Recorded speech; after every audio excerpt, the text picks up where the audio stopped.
సమావేశాన్ని ఏర్పాటు చేసి విరాళపరాలను ప్రతిష్ఠించి పూజలు చేసి నిమజ్జనాన్ని చేస్తూ ఉన్నారు. అయితే గత మట్టి విగ్రహాలను తయారు చేసి పర్యావరణ హితంగా వాళ్ళు ప్రవర్తిస్తూ ఉన్నారు. సభ్యులు దినేష్ కుమార్, అఖిల్ చౌదరి, హరిప్రసాద్, ఎల్ఐసి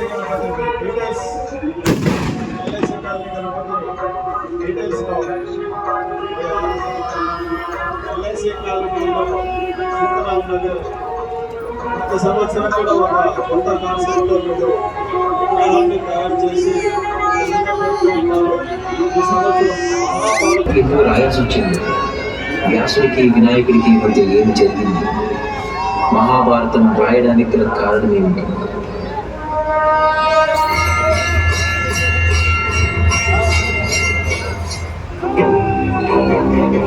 ఐదు వేల సంవత్సరాల క్రితం వేదాలన్నీ ఒకటిగా ఉండేవి.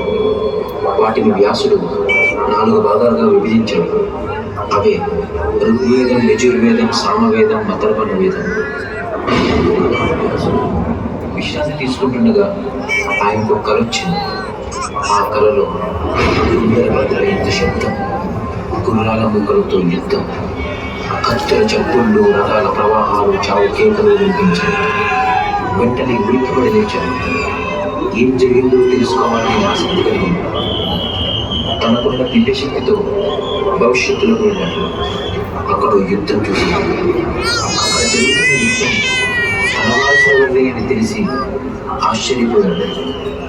నేనేమో గమనించాను, అనవలసినండి ఇదంతా ఎందుకు జరుగుతుంది, అసలు ఎక్కడ మొదలైందో తెలుసుకొని రాయాలనుకున్నాడు. దీని గురించి రాయడం కష్టం, ఎందుకంటే ఎంతో మంది మర్చిపోవచ్చు. కాబట్టి భూలోకాల్లోని అత్యంత వేగంగా రాయగలిగే వాడి సహాయం తీసుకోవాలనుకున్నాడు. అలాంటి వాడు ఒక్కడే ఉన్నాడు.